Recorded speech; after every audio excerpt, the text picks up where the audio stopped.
வணக்கம் ஃப்ரெண்ட்ஸ், நம்ம இந்த வீடியோவில் பார்க்க போகிறது என்னன்னு பார்த்தீங்கன்னா, ரயில்வே எக்ஸாமில் கேட்குற என்சிஇஆர்டி அந்த சிலபஸில் இருக்கக்கூடிய கெமிஸ்ட்ரி டாபிக்ஸ் தான் நம்ம பார்த்துட்டு வரோம்.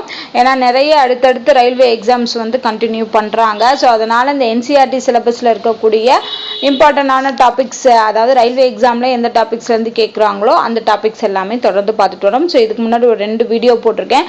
ஸோ அது எல்லாமே வந்து பிளேலிஸ்ட்டில் இருக்கும், அந்த பிளேலிஸ்ட்டில் பாருங்கள். ஸோ கெமிஸ்ட்ரி வந்து ரொம்ப சின்ன டாபிக்னால சீக்கிரம் முடிச்சிடலாம் அப்படிங்கிறதுக்காக கெமிஸ்ட்ரி ஃபஸ்ட்டு, அதுக்கப்புறம் ஃபிசிக்ஸ், பயாலஜி எல்லாமே நம்ம கொடுக்கலாம். சயின்ஸ் வந்து எக்ஸாம், அதாவது இப்போ ரீசெண்டாக வந்து குரூப் டி எக்ஸாம் வந்து வருது, அதுக்குள்ளே நம்ம முடிக்கிறதுக்கு ட்ரை பண்ணுறோம். ஓகேவா? ஸோ தொடர்ந்து பாருங்கள், எல்லாமே என்சிஇஆர்டி சிலபஸ் டாபிக் தான். ஃபர்ஸ்ட் பாருங்க, அணுக்கள். இன்னைக்கு டாபிக்ல நம்ம அணுவை பற்றி பார்க்க போகிறோம். ஸோ அணுவோட பேசிக்ஸ்லேருந்து அதில் என்னென்ன இருக்குது அப்படிங்கிற எல்லா டீட்டெயிலுமே பார்க்கலாம். ஃபர்ஸ்ட், தனிமத்தோட மிகச்சிறிய துகள் அப்படிங்கிறதா அணு. இது நமக்கு தெரியும். ஸோ இருக்கிறதுலே ரொம்ப சின்ன அணு இல்லை லேசான அணு எதுன்னு கேட்டாங்கன்னா ஹைட்ரஜன். ஸோ இந்த கொஸ்டின் கேட்கலாம். ஹைட்ரஜன் தான் வந்து மிகச்சிறியது மற்றும் லேசானது. அடுத்து, இந்த அணுக்களோட சிறப்பு இயல்புகள். அணு எண் இருக்கு, நிறை எண் இருக்கு. ஸோ இது ரெண்டும் இருக்கு. ஸோ அணு எண் அப்படின்னா என்ன? இதை வந்து இசட் அப்படின்னு சொல்லி குறிப்பிடுறாங்க. அணு கருவுல உள்ள புரோட்டான்களோட எண்ணிக்கைக்கு சமமானது தான் அணு எண். ஸோ அப்போ ஒரு தனிமத்தோட அணு எண் வேணும் அப்படின்னு கேட்டாங்கன்னா அதோட என்ன செக் பண்ணுவாங்கன்னா, புரோட்டான்களோட எண்ணிக்கை என்னவோ அதுதான் வந்து அந்த தனிமத்தோட அணு எண்ணா இருக்கும். புரோட்டான்களின் எண்ணிக்கை மட்டுமான்னு கேட்டீங்கன்னா கிடையாது. இன்னொன்று, அந்த புரோட்டான்களின் எண்ணிக்கை அல்லது எலக்ட்ரான்களோட எண்ணிக்கை. இந்த எலக்ட்ரான்கள் என்ன செய்யும்? நடுநிலையான அணுக்கருவை சுற்றி வந்து எலக்ட்ரான்கள் வந்து சுற்றி வரும். ஸோ அப்படி சுற்றி வரக்கூடிய எலக்ட்ரான்களோட எண்ணிக்கையுமே ஈக்குவலாக இருக்கும். ஒன்று எலக்ட்ரான்களோட எண்ணிக்கை, இல்லைன்னா புரோட்டான்களோட எண்ணிக்கை தான் அணு எண். இப்போ ஹீலியத்துக்கு பார்த்தீங்கன்னா 2 இருக்கும், 2 புரோட்டான்ஸ் இருக்கும், 2 எலக்ட்ரான்ஸ் இருக்கும். அதே மாதிரி கார்பனுக்கு பார்த்தீங்கன்னா 6 இருக்கும். அதனால தான் அதோட கார்பனோட அணு எண் வந்து 6, ஹீலியத்தோட அணு எண் 2. அடுத்து நிறை எண் ஏ, இதை வந்து ஏன் அப்படின்னு குறிப்பிடுறோம். இங்கே பார்த்தோன்னா புரோட்டான்களோட எண்ணிக்கை பிளஸ் நியூட்ரான்களோட எண்ணிக்கை, இது ரெண்டையும் கூட்டணும்னா கிடைக்கக்கூடியதான் நிறை எண் அப்படின்னு சொல்றாங்க. ஓகேவா? ஸோ அப்படிங்கிறப்போ இது வந்து அணுவின் குறியீட்டில் வலதுபுறத்தின் மேல் எழுத்தாக எழுதப்படுது. எப்பயுமே வந்து மேல் எழுதக்கூடியது வந்து நிறை எண், கீழே எழுதுறது வந்து அணு எண். இந்த மாதிரி எழுதியிருப்பாங்க. ஓகேவா? இந்த ஹைட்ரஜனுக்கெல்லாம் எழுதியிருப்பாங்க இந்த மாதிரி. ஸோ பின்னாடி வரும், நான் அது சொல்கிறேன். ஸோ எப்பயுமே இது வந்து நிறையங்கிறது மேலே எழுதியிருப்பாங்க, வலதுபுறத்தில் மேல் எழுத்தாக எழுதப்பட்டுள்ளது. இப்போ கார்பனுக்கு பார்த்தீங்கன்னா C12 இருப்பாங்க. இப்போ 12ங்கிறது நிறையன். சோடியத்துக்கு வந்து 23. ஸோ அதுதான் வந்து இதோடைய நிறையன். அடுத்து மூலக்கூறு. மூலக்கூறுன்னா என்னன்னா, சேர்மத்தோட மிகச்சிறிய துகள் தான் வந்து மூலக்கூறு. ஓகேவா? ஸோ இதில் மோல் கருத்து அப்படின்னு சொல்லியிருப்பாங்க. மோல்னா என்ன? ஒரு மோல்ங்கிறது 6.022 மதிப்புள்ள சமமான ஒரு எண் தான் ஒரு மோல். ஒரு மோலுங்கிறது எதுக்கு ஈக்குவலாக இருக்கணும்? 6.022. அதே இது அவகேட்ரோ என்னன்னா 6.022 × 10⁻23 இருக்கணும். நல்லா ஞாபகம் வச்சுக்கோங்க. இங்கே 22 வரும், பவர்ல 23 வரும். இதுதான் வந்து அவகேட்ரோ எண். அடுத்து, ஒரு மோல் அளவுங்கிறத எப்படி டிஃபைன் பண்றாங்க அப்படின்னா, ஒரு பொருளில் சரியாக 6.022 × 10⁻23 எண்ணிக்கையிலான துகள்கள் இருப்பதை குறிக்கிறது. அந்த துகள்கள்ங்கிறது அணுக்களா இருக்கலாம், மூலக்கூறுகளா இருக்கலாம், அயனிகளா இருக்கலாம், எது வேணாலும் இருக்கலாம். ஸோ இந்த அளவுக்கு இருந்துச்சுன்னா அது ஒரு மோல் அளவு அப்படின்னு சொல்றாங்க. இப்போ ஒவ்வொன்றுக்கும் எண்ணிக்கைக்கும் ஒவ்வொரு ஃபார்முலா இருக்குது. இது எல்லாம் ஞாபகம் வச்சுக்கோங்க. இந்த ஃபார்முலாஸ் எல்லாம் கேட்கலாம். இப்போ மூலக்கூறுகள், ஏன்னா 3 பார்த்தோம், அது மூலக்கூறு, அணுக்கள், அயனிகள்னு பார்த்தோம் இல்லையா? அந்த மாதிரி இருக்கும்போது அதோட மோல்களோட எண்ணிக்கை எப்படி கால்குலேட் பண்ணுறதுன்னா, ஃபர்ஸ்ட் மூலக்கூறுகளின் மோல்களின் எண்ணிக்கை, இதில் எடை வந்து கிராமில் இருக்கும், டிவைடட் பை மூலக்கூறு நிறை. ஏன்னா அது மூலக்கூறுகளோட மோல்களின் எண்ணிக்கையினால மூலக்கூறு நிறையை போட்டு டிவைட் பண்ணுறோம். அதே இது அணுக்களோட மோல்களின் எண்ணிக்கைனா அணு நிறையை போட்டு டிவைட் பண்ணணும். எடை கிராமில் இருக்கக்கூடிய எடை டிவைடட் பை அணு நிறை. எடையில் இருக்க கிராமில் இருக்கக்கூடிய எடை டிவைடட் பை மூலக்கூறு நிறை. ஸோ இதுதான் மூலக்கூறுகளோட மோல்களின் எண்ணிக்கை, அணுக்களோட மோல்களின் எண்ணிக்கை. இப்போ வாயுக்களோட மோல்களின் எண்ணிக்கை வேணும்னா STP தொகுதி டிவைடட் பை நிலையான மோலார் தொகுதி அப்படின்னு சொல்றாங்க. STPனா என்னன்னா ஸ்டாண்டர்ட் டெம்பரேச்சர் அண்ட் ப்ரெஷர். ஒரு நிலையான வெப்பநிலை மற்றும் அழுத்தத்துல நம்ம கால்குலேட் பண்ணோம். ஏன்னா இது வாயு அப்படிங்கிறதுனால STP தொகுதி டிவைடட் பை நிலையான மோலார் தொகுதி. இந்த நிலையான மோலார் அளவுங்கிறது எவ்வளோ இருக்கும் அப்படின்னு பார்த்தீங்கன்னா, வாயுவோட நிலையான மோலார் அளவு வந்து 22.4 லிட்டர். அப்போ இங்கே டிவைடட் பைல என்ன போடணும், 22.4 போட்டு தான் டிவைட் பண்ணணும் வாயுக்களுக்கு. ஓகேவா? ஸோ இதெல்லாம் ரொம்ப முக்கியம். எஸ்டிபினா ஸ்டாண்டர்ட் டெம்பரேச்சர் அண்ட் ப்ரெஷரில் வாயுவின் நிலையான மோலார் அளவு என்னன்னு கேட்டாங்கன்னா 22.4 லிட்டர். அடுத்து அணு நிறை. ஓகேவா? ஸோ அணு எண் பார்த்தோம். அடுத்து அணு நிறை பார்க்க போகிறோம். அணு நிறைங்கிறது என்னன்னா ஒரு தனிமத்தின் ஒரு அணுவின் நிறைக்கும், ஒரு தனிமத்தில் உள்ள ஒரு அணுவோட நிறைக்கும் கார்பன் 12 அணுவோட ஒரு பகுதியின் நிறைக்கும் உள்ள விகிதம். ஸோ அந்த ரேஷியோ தான் அணு நிறை அப்படின்னு சொல்றாங்க. ஸோ எதோட கம்பேர் பண்றாங்க, கார்பன் 12. அடுத்து மூலக்கூறு நிறைனா என்னன்னா கார்பன் 12 அணுவின் நிறையுடன் ஒப்பிடும்போது ஒரு பொருளின் ஒரு மூலக்கூறு எத்தனை மடங்கு கனமானது. எதோட கம்பேர் பண்றாங்கன்னா கார்பன் அணுவோட தான் கம்பேர் பண்றாங்க. ஸோ அதோட நிறைய ஒப்பிடும்போது ஒரு பொருளோட ஒரு மூலக்கூறுங்கிறது எத்தனை மடங்கு கனமானது அப்படின்னு குறிக்கிறதா வந்து மூலக்கூறு நிறை. ஸோ ரெண்டும் ஞாபகம் வச்சுக்கோங்க. அதுக்கப்புறம் முக்கியமான அணுவில் இருக்கக்கூடிய முக்கியமான எலமெண்ட்ஸ் என்னென்ன, எலக்ட்ரான், புரோட்டான், நியூட்ரான், அதுதான் பார்க்க போகிறோம். ஃபர்ஸ்ட் எடுத்தோடனே எலக்ட்ரான். எல்லாத்துக்குமே கண்டுபிடிச்சது யாரு, பேர் வச்சது யாரு அப்படிங்கிறத ஞாபகம் வச்சுக்கோங்க. இப்போ எலக்ட்ரானை கண்டுபிடிச்சவர் வந்து ஜே தாம்சன். ஆனால் எலக்ட்ரான்னு பேர் வச்சவர் வந்து ஸ்டோனி. ஸோ ரெண்டு பேரையும் ஞாபகம் வச்சுக்கோங்க. அதே மாதிரி புரோட்டானுக்கும் வரும். ஸோ அதனால எலக்ட்ரான் கண்டுபிடிச்சது ஜே தாம்சன், எலக்ட்ரானுக்கு பேர் வழங்கியது ஸ்டோனி. இது எப்போ கண்டுபிடிச்சாங்க, இந்த எலக்ட்ரான் இருக்குங்கிறது கண்டுபிடிச்சது எந்த சோதனையின் மூலம்னா எதிர்மின்வாய் கதிர் சோதனை. ஸோ எதிர்மின்வாய் கதிர் சோதனையின் மூலம் தான் வந்து எலக்ட்ரான் வந்து பெறப்பட்டது. ஸோ இந்த எலக்ட்ரான்கள் அப்படிங்கிறது நெகட்டிவ் சார்ஜ் உடையது, அதான் எதிர்த்துகள். இதுக்கு பேரு பாசிட்ரான், எதிர்த்துகள் பாசிட்ரான் ஆகும். அண்ட் இதோட நிறை எவ்வளோ இருக்குன்னு பார்த்தீங்கன்னா 9.1 × 10⁻−31 kg ஆர் 0.00054 U அப்படின்ற அளவு நிறை இருக்கும் எலக்ட்ரான்களுக்கு. மின்னூட்டம் பொறுத்தளவுக்கு நம்ம என்ன சொன்னோம், நெகட்டிவ்னு சொன்னோம், நெகட்டிவ் சார்ஜ். அதனால -1.6 × 10⁻−19 கூலும். அதாவது இது எப்படி இந்த மின்னூட்டத்தை கண்டுபிடிக்கிறாங்க, இந்த இதை கண்டுபிடிக்கிறாங்கன்னா மில்லிகன் எண்ணெய் துளி பரிசோதனையின் மூலமா. ஸோ மில்லிகன் எண்ணெய் துளி பரிசோதனையின் மூலமா எலக்ட்ரானோட மின்னூட்டம் வந்து கால்குலேட் பண்றாங்க. அடுத்து புரோட்டான். ஸோ புரோட்டானை கண்டுபிடிச்சவர் யாருன்னு பார்த்தீங்கன்னா கோல்டுஸ்டீன். அதுக்கு பேர் வச்சவர் வந்து ரூதர்போர்ட். ஸோ புரோட்டான்னு பேர் வச்சவர் ரூதர்போர்ட். இது வந்து பாசிட்டிவ் சார்ஜ். அப்போ இது நேர்மின்வாய் கதிர் சோதனையின் மூலமா பெறப்படுகிறது, அது வந்து எதிர்மின்வாய் கதிர் சோதனையின் மூலமா பெறப்படுகிறது. ஸோ புரோட்டான் என்ன சொன்னா பாசிட்டிவ் சார்ஜ், அதனால நேர்மின்னோட்டம்.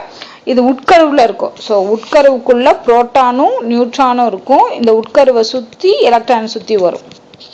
இதான் நம்ம படித்தோம். ஸோ அப்போ உட்கருவுக்குள்ள புரோட்டான் இருக்கு. இதோட மின்னோட்டம் என்னன்னா பாசிட்டிவ். இந்த வேல்யூவே அப்படியே பாசிட்டிவ்ல வரும், +1.6 × 10⁻−19 கூலும். நிறை பார்த்தீங்கன்னா சேஞ்ச் ஆகும். அதுக்கு எலக்ட்ரானுக்கு பார்த்தோம்னா 9.1 × 10⁻−31 இருக்கு. இங்கே வந்து 1.672 × 10⁻−27 kg, இல்லைன்னா 1.00727 U. ஓகேவா? ஸோ இதுதான் வந்து இதோடைய நிறை. அடுத்து நியூட்ரானுக்கு வரும். நியூட்ரானை கண்டுபிடிச்சவர் வந்து ஜேம்ஸ் சாட்விக். இதுல மின்னூட்டம் பார்த்தீங்கன்னா அங்கே வந்து பாசிட்டிவ் சார்ஜ் நெகட்டிவ் சார்ஜ்னு சொல்கிறேன், இங்கே வந்து சுழி மின்னூட்டம். இங்கே பார்த்தீங்கன்னா மின்னூட்டத்தோட அளவை வந்து பாசிட்டிவாகவும் மின்னூட்டத்தோட அளவை நெகட்டிவாகவும் சொல்ல முடியும். பட் இதுக்கு வந்து 0. எதுக்கு, நியூட்ரானோட மின்னூட்டம் அற்றது. இதை வந்து எதன் மூலமா பெறாங்கன்னு பார்த்தீங்கன்னா கதிரியக்க நிகழ்விலிருந்து பெறப்படுகிறது. ஸோ நியூட்ரான்கள் எதிலிருந்து பெறப்படுகின்றன அப்படின்னா கதிரியக்க நிகழ்விலிருந்து பெறப்படுகிறது. ஸோ இதோட நிறை பார்த்தீங்கன்னா ஏறத்தாழ வந்து புரோட்டானோட நிலைக்கு ஈக்குவலாக இருக்கும். அதனால தான் அது உட்கருக்குள்ள ரெண்டுமே இருக்கு. ஓகேவா? ஸோ 1.674 × 10⁻−27 kg அல்லது 1.00867 U. இது உட்கருவுல இருக்கும். இது எதிர்த்துகள், எதிர் நியூட்ரினோ. இந்த நியூட்ரானோட எதிர்த்துகள்ங்கிறது வந்து என்னவா இருக்கும்னா எதிர் நியூட்ரினோன்னு சொல்றாங்க. இதோட அணு எண், அதாவது ஒரு தனிமத்தில் உள்ள புரோட்டான் மற்றும் எலக்ட்ரான் அல்லது எலக்ட்ரான்களோட எண்ணிக்கை தான் அணுதான். அதுதான் நம்ம முன்னாடி பார்த்தோம். ஓகேவா? இங்கேயே பார்த்தோம் இல்லையா, அணு எண்ணுங்கிறது வந்து ஒன்றும் புரோட்டானோட எண்ணிக்கையா இருக்கணும், இல்லைன்னா எலக்ட்ரான்களோட எண்ணிக்கையா இருக்கணும். அதை தான் இங்கேயும் சொல்லியிருக்காங்க. பார்க்க போறது உட்கரு. அணுக்கருவுல என்ன மாதிரியான விஷயங்கள் இருக்குன்னு பார்ப்போம். ஸோ அணுக்கருக்குள்ள என்ன இருக்கும், புரோட்டானும் நியூட்ரானும் இருக்குன்னு பார்த்தோம். ஸோ அந்த புரோட்டான் பிளஸ் நியூட்ரான் சேர்ந்ததுக்கு பேர் வந்து நியூக்ளியான்கள்னு சொல்றாங்க. ஸோ நியூக்ளியான்கள்னா என்ன, புரோட்டான் பிளஸ் நியூட்ரான். அடுத்து நிறை எண் வேணும் அப்படின்னா ஏற்கனவே பார்த்தோம் இல்லையா, நிறை எண் எப்படி கால்குலேட் பண்றோம், புரோட்டானோட எண்ணிக்கை பிளஸ் நியூட்ரானோட எண்ணிக்கை ரெண்டையுமே ஆட் பண்ணோம்னா அது நிறை எண். அடுத்து ஐசோடோப், ஐசோபார், ஐசோடோன், இன்னொன்று எக்ஸ்ட்ரா ஐசோ எலக்ட்ரான் அப்படிங்கிறதும் இந்த புக்ல கொடுத்துருக்காங்க. ஸோ அது என்னன்னு பார்க்கலாம். ஐசோடோப்னா என்னன்னா நம்ம முன்னாடி பார்த்தோம் இல்லையா, இந்த அணு எண் நிறை எண் அதை வச்சு தான் வரும். அணு எண் அதாவது சேமா இருக்கக்கூடிய அணு எண்ணா இருக்கணும், எல்லாத்துக்குமே ஒரே மாதிரியான அணு எண்ணா இருந்துச்சு, ஆனா நிறை எண் வேற வேற இருந்துச்சுன்னா அந்த தனிமத்தோட அணுக்களுக்கு பேர் தான் ஐசோடோப்புன்னு சொல்றோம். எக்ஸாம்பிள் வந்து பார்த்தோம்னா ஹைட்ரஜன். ஹைட்ரஜனோடது ஹைட்ரஜனுக்கு வந்து ஐசோடோப்பு வந்து என்ன இருக்கும், புரோட்டியம், டிரிட்டியம், டியூட்ரியம்லாம் பார்த்தீங்கன்னா அணு எண் எல்லாமே ஈக்குவலாக இருக்கும், 1 1 1 இருக்கு. ஆனால் இந்த 3 பவரில் போடுவோம் இல்லையா, ஆக்சுவலாக இது 1H1 வரும், 1H2 வரும், 1H3. ஸோ இந்த 1 எல்லாமே சேமாக இருக்குது. கீழே இருக்கிறது அணு எண், மேலே பவரில் இருக்கிறது என்னது நிறை எண்ணு பார்த்தோம். அப்போ ஒத்த அணு எண்ணையும் வெவ்வேறு நிறை எண்ணையும் கொண்ட தனிமத்தோட அணுக்களுக்கு பேர் தான் ஐசோடோப்புகள் அப்படின்னு சொல்றாங்க. இல்ல 2 வகையான ஐசோடோப் இருக்கு. லேசான ஐசோடோப்பு, இன்னொன்று வந்து கனமான ஐசோடோப்பு. லேசான ஐசோடோப்புக்கு எக்ஸாம்பிள் வந்து ஹைட்ரஜன், அது H1 அவ்வளவுதான் இருக்கும். கனமான ஐசோடோப் வந்து எக்ஸாம்பிள் வந்து லெட் 208, இதோட நிறை பார்த்தீங்கன்னா 207.974. ஸோ இது வந்து நிறை வந்து அதிகம், அதனால தான் அது கனமான ஐசோடோப்னு சொல்றோம். நம்ம பார்த்தோம் இல்லையா, ஹைட்ரஜனோட ஐசோடோப்புகள் 3 இருக்கு. புரோட்டியம்னா 1H1, டியூட்ரியம்னா 1H2, டிரிட்டியம்னா 1H3. இது டியூனா 2 வரணும், டிரினா 3 வரணும் அப்படிங்க ஞாபகம் வச்சுக்கோங்க. ஓகே, அடுத்து கார்பனோட ஐசோடோப்புகள் பார்க்கும்போது C12, C14 இது ரெண்டும் கார்பனுடைய ஐசோடோப்புகள். அடுத்து ஐசோபார். ஐசோபார்னா அப்படியே மாறி வரும், ஒரே மாதிரியான தனிமத்தின் அணுக்கள், ஒத்த நிறை எண்ணையும் வெவ்வேறு அணு எண்ணையும் கொண்ட தனிமத்தின் அணுக்கள் தான் ஐசோபார்கள் அப்படின்னு சொல்றாங்க. அப்ப இங்க என்ன, நிறை எண் எல்லாமே சேமா இருக்கு, அதாவது பவர்ல போடுறோம் இல்லையா மேல, அது எல்லாமே ஈக்குவலா இருக்கக்கூடிய தனிமத்தின் அணுக்கள். இந்த அணு எண் கீழே கொடுக்கக்கூடிய அணு எண் வந்து டிஃப்ரெண்டா இருக்கும். ஸோ அப்போ S40, Cl40, Ar40, K40, Ca40 இது எல்லாத்துலேயுமே நிறை எண் வந்து சேமா இருக்கு. அப்போ இது ஐசோபார். பார் எப்பயுமே மேலே தானே போடுவோம்னு ஞாபகம் வச்சுக்கோங்க. ஸோ அப்போ மேலே போடுற வேல்யூஸ் எல்லாமே ஈக்குவலா இருக்கணும். ஐசோடோன்கள் அப்படின்னா என்னன்னா, இதுல ஒரே எண்ணிக்கையிலான நியூட்ரான்களை கொண்ட வெவ்வேறு தனிமத்தின் அணுக்கள். நியூட்ரான்கள் வேணும்னா என்ன, நிறை எண்ல இருந்து அணு எண்ணை கழிச்சோம் அப்படின்னா நமக்கு என்ன கிடைக்கும், நியூட்ரான்களோட வேல்யூ கிடைக்கும். ஸோ அது வந்து சேமா இருக்கணும். அப்படி இருக்கக்கூடிய வெவ்வேறு தனிமத்தோட அணுக்கள் வந்து ஐசோடோன்கள் அப்படின்னு சொல்றாங்க. ஸோ ஐசோடோன்களை பொறுத்தளவுக்கு நியூட்ரான்களோட எண்ணிக்கை சேமா இருக்கணும். சரி, இதெல்லாம் நம்ம பேசிக்கா தெரிஞ்சதான். இது என்ன ஐசோ எலக்ட்ரான் அப்படின்னா என்னன்னா, எலக்ட்ரானோட எண்ணிக்கை சேமா இருக்கணும். ஓகேவா? ஸோ அப்போ ஒரே எண்ணிக்கையிலான எலக்ட்ரான் கொண்ட அணுவா இருக்கலாம், மூலக்கூறா இருக்கலாம், அயனியா இருந்துச்சுன்னா அது வந்து ஐசோ எலக்ட்ரான் அப்படின்னு சொல்றாங்க. ஸோ இது நாளும் ஞாபகம் வச்சுக்கோங்க. அடுத்து தாம்சனோட அணு மாதிரி. தாம்சன் அதாவது ஒவ்வொருத்தரும் அணு இப்படி இருக்கு இப்படி இருக்கு இப்படி இருக்குன்னு சொல்லியிருக்காங்க. அதுல தாம்சன் என்ன சொல்லியிருக்காரு அப்படின்னு பாத்தீங்கன்னா, ஒரு அணுங்கிறது 10 to 8 சென்டிமீட்டர் வரைக்கும் தான் ஆரம் கொண்டதா இருக்கும், அதுவும் இல்லாம இது கோள வடிவில் இருக்கும்னு சொன்னார். அதே மாதிரி இதுல பாசிட்டிவ் சார்ஜ் செய்யப்பட்ட துகள்கள் வந்து சீராக விநியோகிக்கப்படுகின்றன, அதன் வழியாக தான் நெகட்டிவ் மின்னூட்டம் பெற்ற எலக்ட்ரான் வந்து பொதிந்துள்ளது. அதாவது என்னன்னா, இதுக்குள்ளேயே பொதிஞ்சிருக்கு அப்படின்னு சொல்றாங்க. அதாவது எக்ஸாம்பிள் பாத்தீங்கன்னா பிளம் புட்டிங், பிளம் கேக் இருக்கு இல்லையா, பிளம் கேக்ல பாத்தீங்கன்னா அந்த பிளம் வந்து அந்த கேக்குக்குள்ள அங்கங்க இருக்கும். இல்லைன்னா நம்ம வாட்டர்மெலன் எடுத்துக்கலாம், தர்பூசணி பழத்தை கட் பண்ணோம் அப்படின்னா அங்கங்க அந்த விதை இருக்கும் இல்லையா, அது மாதிரி அந்த எலக்ட்ரான்கள் வந்து என்ன இருக்கும், உட்கருவுல பொதிஞ்சிருக்கும் அப்படிங்கிற மாதிரி சொல்றாரு. இது தாம்சனோட கூற்று. ஸோ இவரை மாதிரி நிறைய பேர் நிறைய விஷயம் சொன்னாங்க. அடுத்து எதிர்மின்வாய் கதிர்கள் பத்தி கண்டுபிடிச்சவர். ஸோ எதிர்மின்வாய் கதிர்களை கண்டுபிடிச்சவர் யாருன்னு பார்த்தீங்கன்னா J.J. தாம்சன். இது எப்படி பயணிக்கும்னா, எதிர்மின்வாயிலிருந்து உருவாகி நேர்மின்வாயை நோக்கி நேர்கோட்டில் பயணிக்கின்றன இந்த கதிர்கள். அடுத்து நேர்மின்வாய் கதிர்களை கண்டுபிடிச்சவர் வந்து கோல்டுஸ்டீன். இது வந்து நேர்மின்வாயிலிருந்து தோன்றாது, இது எதிர்மின்வாயில உருவாகி நேர்மின்வாய்க்கு போகுதுன்னு பார்த்தோம். ஆனா இங்க நேர்மின்வாயிலிருந்து தோன்றாது, ஆனா இது நேர்மின்னோட்டம் பெற்றவையா இருக்கும். எதிர்மின்வாய் கதிர்களை விட குறைந்த திசை வேகம் கொண்டதாக இருக்கும். ஓகேவா? ஸோ இதுதான் வந்து நேர்மின்வாய் கதிர்கள் அப்படின்னு சொல்லியிருப்பாங்க. ரொம்ப முக்கியமானது, நியூட்ரானே இல்லாத ஒரே அணு எது, ஹைட்ரஜன். ஏன்னா 1H1 இருக்கும். அப்போ 1ல இருந்து 1 கழிச்சோம்னா 0. நியூட்ரான்கள் எப்படி கண்டுபிடிக்கணும்னு பார்த்தோம் இல்லையா, நிறையன் மைனஸ் அணு எண் போட்டோம்னா 0 வருது. இதுக்கு மட்டும்தான் 0 வரும். இத்தனை 118 தனிமங்கள் இருக்கு நம்ம பார்த்தோம் இல்லையா, அதுல இந்த ஒரு தனிமத்துக்கு மட்டும்தான், ஹைட்ரஜனுக்கு மட்டும்தான் நியூட்ரான்கள் கிடையாது, 0 வரும்.